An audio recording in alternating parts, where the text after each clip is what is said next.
So one day we're filming at Figures, and out of the blue, Killen goes, we're going to wrap this show up and stop recording this the next couple weeks so that we can start on our new show, The Show, and we'll have that ready for C2E2. I'm like, okay, you know, cool. Like, we had discussed starting the show, and we had discussed wrapping up at Figures, but he decides right then and there, now's the time to announce it and do it. I'm like, all right, well. So for C2E2, we got to do it. So, you know, wraps up the show. We talk about C2E2. We're like, all right, we got to get video of us staying in front of the big C2E2 logo. We got to do some sort of intro. We got to, you know, talk about some of the different things that we're doing at C2E2 as like introduction to the different segments and stuff like that. Never happens. The entire time we're there, the entire weekend, never get a chance to film any of that stuff. We get back and, you know, I say something to Killen. I'm like, I need to get the footage, you know, from you, or give you my footage one way or the other, so we can put that episode of the show together. And he's like, oh yeah, we got to do that. We got to do that. We got to, yeah. And then he's like, oh, by the way, I'm getting married, and so like, there's like a whole, pretty much the whole week of that thing, kind of ate up our time. And I was like, dude, you know, we got to get the show together. He's like, oh yeah, totally. We're gonna do that next. You know, I'll get the footage to you or what, you know, whatever. Never happens. Never brings it in. And then he's like, oh, I can't find the plug for my camera, so it's got no power and we can't plug it in. So we can't get to the footage. So then he's got to find it. So then he's like got to dig stuff up and tear stuff apart, and he's got to try to find the adapter to his camera. And then finally, one day I'm like, all right, listen, you're leaving on Friday, so on Thursday morning, come into the store early. We'll film like an introduction. We'll film, you know, like, hey, welcome to the show, and, you know, blah, blah, blah, and all that kind of stuff. And he's like, okay, cool. Doesn't show up. Thursday morning comes, doesn't show up. I'm here at 9 o'clock. 9 o'clock, no Killen. 9:15, no Killen. 9:30, no Killen. 9:45, like 11:45 after the store is open and there's people, public walking in here. Then he finally comes in. He's got a couple things to do. He's like, oh yeah, I found the plug for that camera, so it's sitting over there, and leaving for my honeymoon tomorrow. So see you later, bye. So I'm like, all right, well, I guess I'll put the show together. Why not, you know? I mean, I can do it. Just editing some video together, doing a couple voiceovers, no big deal. So, whatever, you know? A special episode of the show featuring dirt, you know? Yay for me. And then I get, like, this message from him. He's like, oh, yeah, by the way, don't call it the show. Pardon me, but we've been telling everybody for like 2 months that C2E2 special is going to be the first episode of the show. And that's going to kick off the show in the C2E2. And then we've taken forever, and people are asking, where's the show? Where's the show? Where's the show? Where's the show?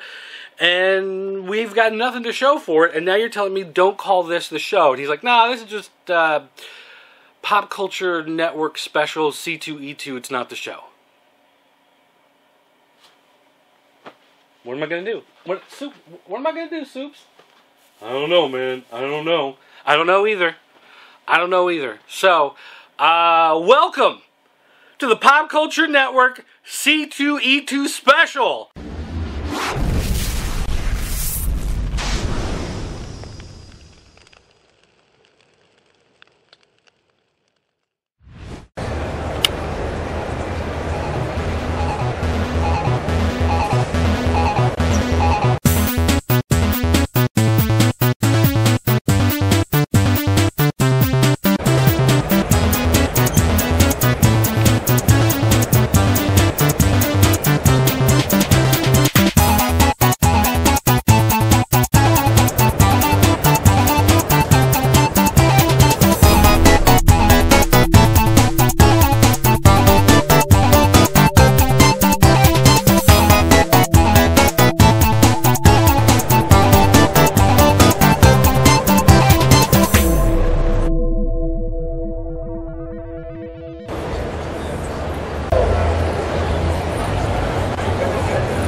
Troopers walking down middle aisle.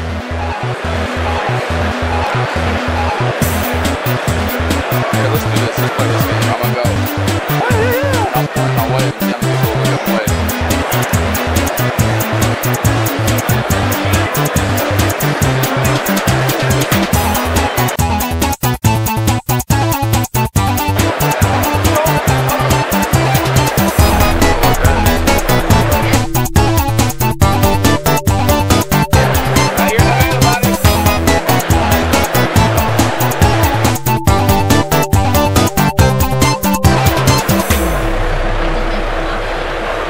Spider-Man.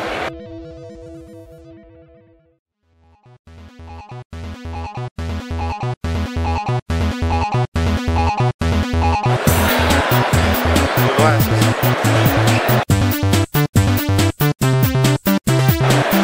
Go to that panel last night.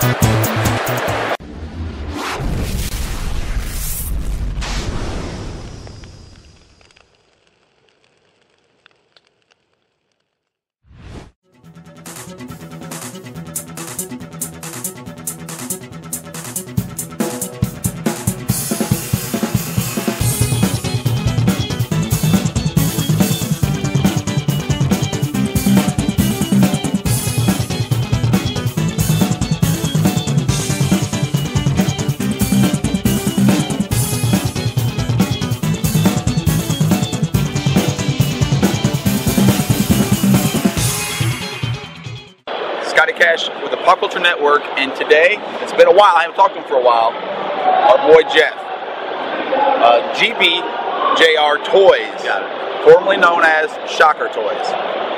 We're just going to go ahead and erase all that. We're going to start fresh. Jeff's got some stuff that he's been working on. What's coming? For Philly, I'm trying to get it for Philly Wizard. I'm working on getting, we had the GoFundMe going, but I'm trying to bring in early the colored Max, or colored Dick Tracy, so you have the yellow coat suit, and then we also have Mr. Gone coming finally. Those will be mailed away to everybody that had a mail away. You're going to get your Mr. Gones. If you change your address, just make sure you email us and let us know. You hear that? If you change your address, let me know so you can get it. He doesn't read minds. That's right. So Mr. Gone's coming, and then we also have that, Tracy, the Blank, which was a San Diego exclusive. We're bringing that out as well. I'm trying to get a little bit at a time, as much as I can, from the old line that was promised. It didn't come. I'm trying to get it out. So you can promise fans this time that no more Shocker Toys. That's right. This stuff is actually in production now. The figures that I mentioned are in production, so I can have them for Wizard World Philly. I can fill orders that people had them in. We also have the Tick coming.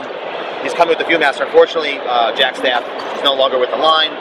Great artist, but he didn't want to sign back on board. A lot of stuff happened, so we're going to use that figure as like a blank customizer because it doesn't have the flag, the Union Jack flag on it. So that's one of the extras on the GoFundMe as a reward. I was just going to ask you, so how are these figures now coming? Coming from the GoFundMe, right? Yeah, so the GoFundMe is almost at its goal. We were going for 20,000, and then I think the extended goal from that is 25,000, which is the max, which comes with the hat and the coat. So I was going to list it at 25,000, but I listed it a little early because people really wanted it. So I'm like, I list it, but I told you, it's not going to actually ship or start production until we reach the $25,000 mark.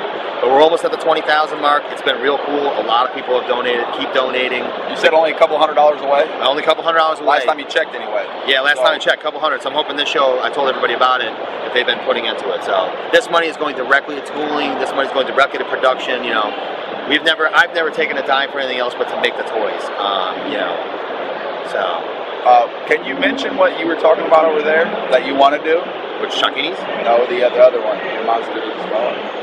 I want to do a Monster Spotlight line. I had mentioned these a while back. with the old company with Shocker Toys, where I wanted to break off in other things just besides Indie Spotlight. So of course the first breakaway, as you guys remember from the old company, was the Golden Age line, which I'm still planning to do. That's all. I have no problems with those because they're public domain, so the licensing never expires. I don't have to worry about all that. So the Golden Age will still get done. That's part of the body system anyways. So I want to expand into other stuff too, like maybe Monster Spotlight. Same things I was talking about when I was with Shocker, but this time I actually want to put the stuff out. Give me a couple monsters that you would like to do that you could do. I definitely like to do a Bigfoot. Got to do Bigfoot. Yeah, got to do a Bigfoot. Is a Bigfoot and a Yeti the same, or Sasquatch the same thing? We could do. I think we want to do some variations, like a Bigfoot, maybe a Yeti, abominable snowman. Do a couple repaints. I think it would be really cool because it's all in scale with what you have. So, you know, I'd like to do some other things down the road, but I think Indie Spotlight was the start, and it had a rough bump in the middle there. But I think if we can get everything going again, and now with GoFundMe and people are supporting it more, you know, we can get everything. Yeah, the figures that I had, absolutely love. Yeah. The Tick, Music Tick, just all the figures that I had. Stud, I had no problem with them whatsoever. That's good to hear. Yeah, I mean, most people love our stuff. You know, it's just that things happen. So are you going to try again on the Shakinis then? Yeah, I'm going to try again on the Shakinis. I will be relisting those, and I'm trying to add a gaming component to it, so I think it'll make a big difference. That'd be cool. Tabletop gaming is big, and you can add. That's originally what they were for. When I originally started the original company, Shocker Toys, before I brought on partners and stuff, that was supposed to be a gaming system with robots, but that turned into the little figures that you see now, they're the Shakinis. So the gaming system's still there, just got to readjust it, make it more for blanks. There was a guy doing Perils of the Bold. He was using the Stigmas in like an online webcomic with the Shakinis. He used both. And that got me thinking, like, you could have your own, like, you know, your own tabletop games with fantasy and all kinds of other stuff in it. Just add a kit to it. You can paint them yourself. So basically, like Warhammer, just add a bunch of other things to it. In that scale, 3 3/4, I think it'd be pretty cool. So I think that's what I'm going to try to re-gear for those. People are still going to buy them as blanks. I just want to have something behind it. I've noticed that if anybody wants anything now, they want to have something extra attached to the product. So it's like Toys R Us. They like the Shakinis, but they don't understand the blanks. They want to have a comic book license. So everything's got to have something behind it. I'm working on that too. Eventually, we'll be talking to Toys R Us and going back in there. I mean, they carried Series 1. It wasn't a huge breakdown for that. I think it went into all the stores that had room because they came on so late. We didn't have much product left in the Series 1. So yeah, we did. I think we did see. We've seen them in I think the Chicago Toys R Us. Chicago might have had them. We didn't see them in our local Springfield. Yeah, and Jersey didn't. None of the Jersey had them. Times Square had them. Jersey didn't have them. There's a lot of collectors in Jersey. I'm like, you guys missed out on all the collectors in Jersey. They had a lot of returns too, so I know a lot of you guys might have been clipping the UPCs and bringing them back. I don't know. What's the next con you're going to be at? Next con is going to be Wizard Philly. When is that? You know? That's beginning of June. There, it's May into June. Okay. So now, just so everybody knows, I have a release party on June 1st at Dobbs, the legendary Dobbs on South Street, and James Marshall is going to be performing with his band Ghost and the Robot. I booked him for the show, so it'll be him. It'll be Pretty Poison Burlesque. It's going to be a bunch of people, different acts there, you know, a bunch of bands. It's going to be really cool. So it'll be a VIP area upstairs. You get your tickets online. If you go to my website, there's a link on there. There's a link on the Facebook too. What's your website? It's www.gbjrtoys.com. It's very original, yet very easy. So I see you over there talking to fans and people. You're not afraid to talk to people about GBR, JR, or Shocker Toys, and that's good. You know, and that's good. Yeah, I don't shy away from what happened with the old company. It's obvious that there was problems. Everybody knows what happened. Whether there might be a few people that don't believe it or whatever they have a grudge against, that's fine. You know, when you own a company and you lose $130,000, that's a very bad thing. Most companies would just fold up and close and say, too bad, you're all out your toys, you're all out your money, that's it. But I didn't do that. I just rebranded, bought all the toy lines back, and just restarted. And I'm just going to, make sure everything comes out. That's it. Fans give me input, I take it, I still listen to everything. It's still the same me. I just want to, some people might call me a crook and a bunch of other stuff, but that's not what it is. I wouldn't be here if I was. I just call you Jeff. Yeah, that's a much better term. I like that one. Well, Jeff, we will make sure we keep in touch with you. If you have any other information, whatever, yeah, we'll be sure to put it on the site. Sounds good. We'll see you guys at Philly, hopefully. Yep. All right. Thank you.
I am here with Matt McCullough. Is it Rovit? It's Rovit. Yeah, Rovit. As you can see, Right here on the sign behind me, nice and big. And it's a new digital distribution. digital distribution platform, kind of like an e-commerce YouTube meets iTunes. Okay. So- And tell us a little bit about it. I mean, what's going on? So we just opened today, so it's our official kickoff. We use C2E2, which is kind of a cool place to do it in. It's the first time here in Chicago, which is actually kind of fun too. And what we are, we're a digital distribution platform. We distribute film, TV, music, video games, books, and comics all on one site. So you get everything in entertainment, which is fun.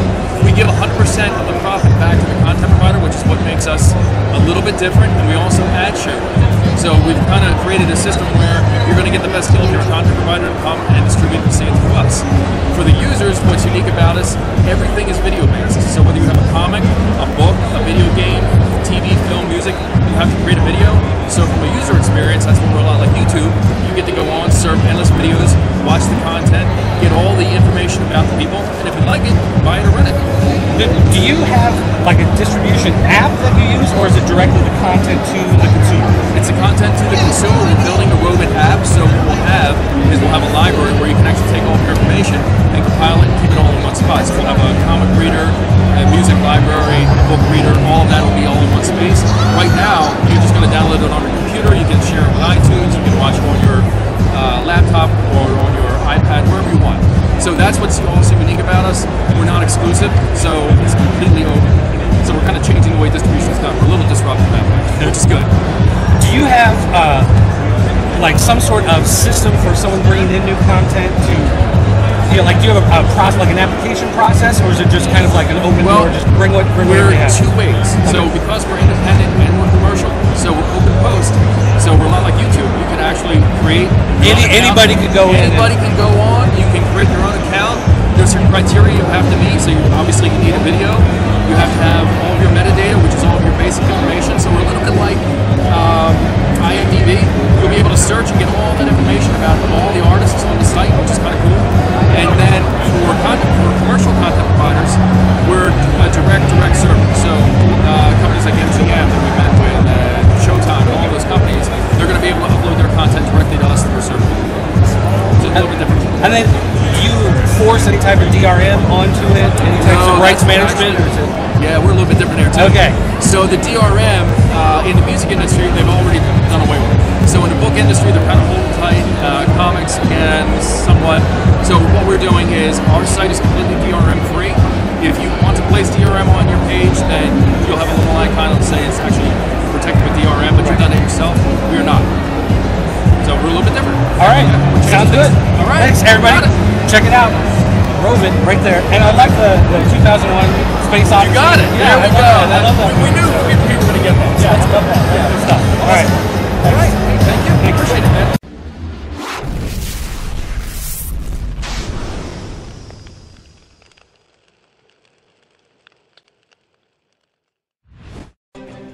Welcome, citizens of Lantern City. This is Bruce Boxleitner, and I want to personally thank you for the response that we received to our new project. It is a proposed TV series that me and my producing partners are developing, a saga that is character-driven and I think very exciting. Year two. Of year two. Year two. Our big announcement is we're still You know, talking this is the about- funny thing is that I think average folks think that you just throw a TV in, you know, hey, and Well, isn't it- when are you coming on? Wasn't this It's announced just that at easy. San Diego? Yeah, we last saw year? San Diego. Yeah, okay. Yep. Right, well, I mean, let's start for the uninitiated. Someone just stepped off the bus. They have no idea. What is steampunk? How do you define steampunk? Well, we're going to define it as that TV show Lantern City. I think the guys will agree. It's such a term that is so interpreted by this steampunk community in very many ways, individual ways. You know what I'm saying? It's very diverse. I hate the word actually. It's kind of like I would rather Well, I wonder if it is there's a. diesel punk, Steve punk. Yeah, I wonder if it's a constraint now on the culture because it's so Yeah. flexible and it's grown so much. Is that if you say steampunk, are you putting yourself into a box? I'm not saying that It we're doing came that, from but I the- wonder from the community if Yeah, they it feel came that from way. the 70s. Michael Moorcock and James Blaylock. These were some of the sci-fi writers that were starting to enter into what we think of current. It actually started somewhere around the late 60s, early 70s. Yeah, but also, I mean, Trevor's our steampunk. He's our punk. Yeah. Go. I mean, even William Gibson, who did the cyberpunk. I mean, I think it's really where the term sort of started to bend itself with the difference engine and things like that. But I mean, steampunk is the sort of Victorian futurism. That's sort of the standard definition. And what would happen if Victorian technology was sort of taken to the next level, and our modern computers were built out of steam technology and clockwork and things like that. So, I mean, I think for me that's sort of the standard definition. But like Matt said, it can be so much more, and there are so many different types, so many different kinds, and that's definitely something that we've tried to replicate and showcase in Lantern City, is all of these different types of steampunk. Yeah, I think of what my favorite one is. Some of my favorite authors from H.G. Wells, Jules Verne especially, An Atomic Submarine in 1868. That to me is steampunk. Yeah. So we all have our different. It's kind of how sci-fi became more than just spaceships battling in the stars. Yeah, exactly. So ours will be steamships battling in the skies. So what's the draw for doing a show like this? Well, we all are really, really fascinated by history, first of all. Yeah. And what ifs. I've always enjoyed alternate history. And then, exactly. What if that hadn't changed? What if Gettysburg wasn't won by the North, in 3 days? What would America look like now, Right, and this is a little different because it's not set in our world, but it still is probing that what if question. If we did not have our gaseous technology and all these things, and it was just all powered by steam, what would the world look like? While still advancing so rapidly as it did, from essentially like the beginning of the 19th century till now, the advances are so great that we almost can't even keep up with them. But what if we didn't have these same technologies? So this is not Earth. It's not Earth. It's an alternate Earth. So our three main characters travel from our world, from a modern day San Francisco, and go through a magic lantern, basically, which is an old 18th century slide projector, and are transported, each one of them, into the world of Lantern City. So it's, I think for me, one of the interesting things about a show like this is that it gives us an opportunity to create a huge world that nobody's really seen anything like it before. Certainly not of the scale that we're creating, and Bruce and I often talk about, we've been a lot of different places in television. We've been outer space. Audience has been taken everywhere. Yeah, outer space. It's hard to find a new place of imagination. Yeah, exactly. To take your audience today. And as storytellers, I think this is a very colorful, diverse, complex place to go. And it's now seemingly in our culture, steampunk is really starting to get a mainstream feel. We were talking earlier about Prada, styles. Dolce & Gabbana has a new line of steampunk clothes. Prada was the first one. You want to catch that wave. I mean, I'm talking about just the business end of this, the marketing and everything. You want to sort of catch something that's coming along. So when we do walk out in the street, what is steampunk? It's Lantern City. What's the last year been like? 'Cause like we said, Busy. This was announced at San Diego. There were a couple teasers and things out there. And then what's going on? We have been working tirelessly. I mean, I think it's one of the things that Matt's been working, I've been working, Bruce has been working. I think one of the things that's interesting is that I think a lot of people, the way normal television is produced, you'll have an announcement like Defiance is coming soon on Sci-Fi, and then a couple months later, there it is. We did this exactly opposite. We flipped it on its ear in terms of how it's produced, and we went to the fans first. We engaged them. We started talking to them, asking them for their designs, asking them for their prop ideas. As we're building it, as we're creating it. So we've been working with Section Studios, Cecil Kim and Justin Yun, and they have been building these worlds, these images for us, all the pre-production art. Matt's been tirelessly writing scripts. Every time he tries to sleep, I hit him with, like a wet fish. You have a life. He doesn't. He basically... That's the trick. It's a trick to being a writer. Don't have a life.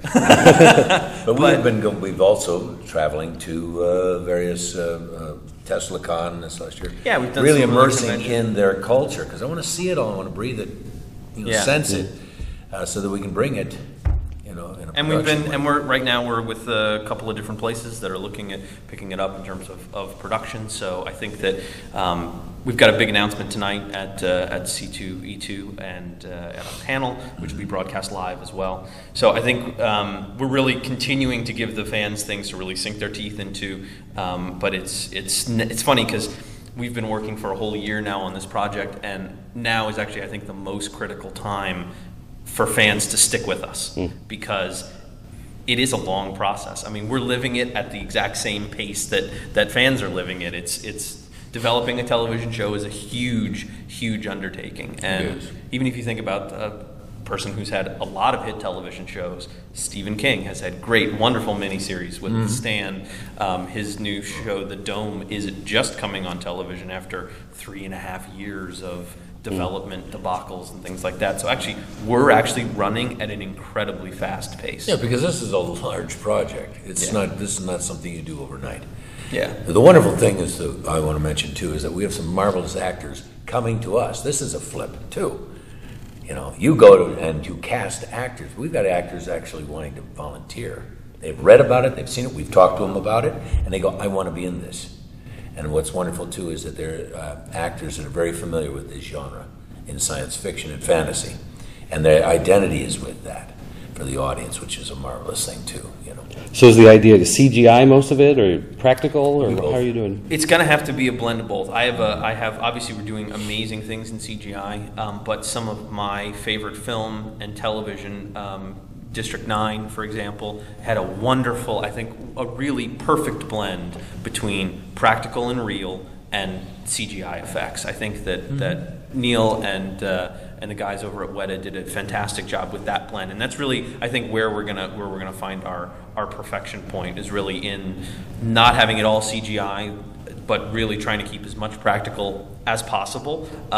Building the Lantern City Guard, those guys are going to be standing there. So I like to always, try to have it like a blend between a full CGI show and a De Laurentiis Dune production, sort of somewhere right in the sweet spot. I think Babylon 5 had a great deal of that. Maybe Absolutely. A little more so in the practical. But we also had some epic stuff for television in the early 90s, what they could do with CGI.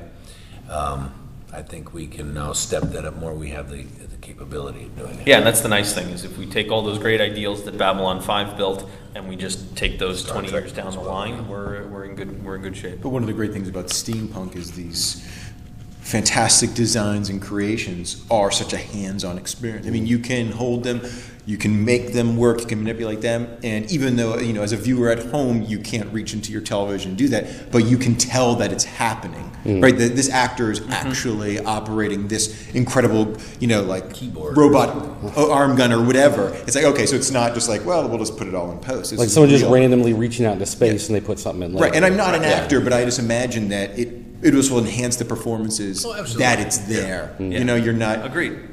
Yeah, that's exactly it. That's the last thing I'll say about acting. And also it's... but I think also... Get out of my turf. But I think also it's almost like it would almost be an affront to the fans if we CGI'd all of the equipment and guns and things like that. I mean, I think they would...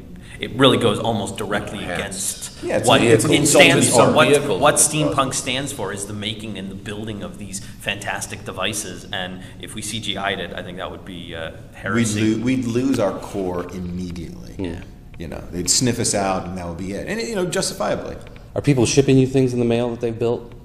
No, we don't allow that, but you can go on to lanterncitytv.com, They submit pictures. go to the Workers Forum and submit, and that's actually our process, is you go to the Workers Forum, sign up, submit your designs. We don't replicate anything. We're not profiteering on any of these designs. The artists all still retain their own rights, and it's really just about us having this wonderful sort of multinational steampunk exhibition that is going to be Lantern City. Can showcase their work. Yeah, absolutely.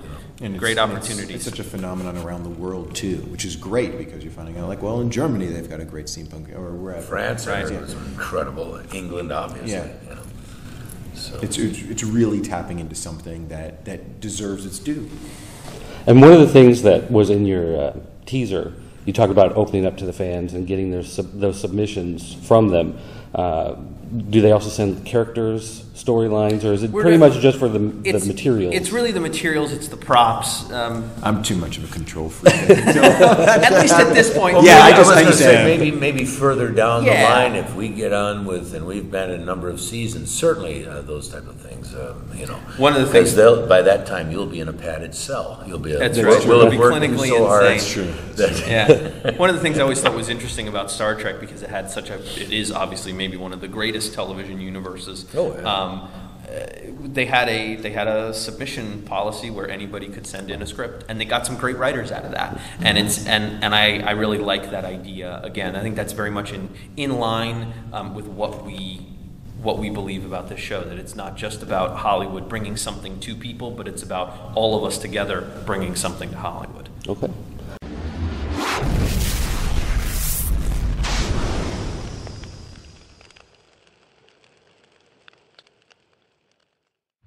One extra booth, Marvel shrunk. It's kind of catchy.